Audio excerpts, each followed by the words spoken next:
per cambiare verso all'Italia è indispensabile che le forze migliori del Paese, e lo abbiamo visto oggi, superino quella che è una storia fatta di corporativismi e di conflitti per trovare invece quelle che sono le ragioni superiori di obiettivi condivisi. Un patto industriali-Stato, un tandem per guidare il paese soffocato dalla burocrazia.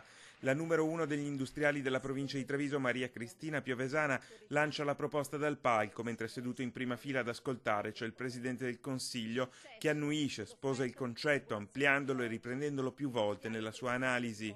Finisce con una sintonia piena e totale. Dell'intervento di Renzi mi è piaciuto ed è ciò che io speravo veramente desse, ed è una prospettiva, una speranza, un futuro, è quello secondo me dal quale dobbiamo ripartire. Avere una prospettiva comune per il futuro industriale di questo paese è quello che ci aspettavamo da questa giornata, ripete Piovesana, un intervento, quello di Renzi, che convince quasi tutti gli industriali che seppur con qualche distinguo si dicono affascinati dalle sue parole. Mi dà fiducia e mi sembra che sia una persona che ha fatto tante cose, ce ne sono tante da fare, però ne ha fatte anche tante, insomma. Io ho molta fiducia in quello che sta facendo e ho molta fiducia, nonostante magari qualcuno possa dire che sono solo proclami, però vedo che all'estero ci si presenta con probabilmente delle credenziali leggermente diverse. Io credo che l'interesse di Matteo di essere qui stamattina, di venire, sia molto buono, cioè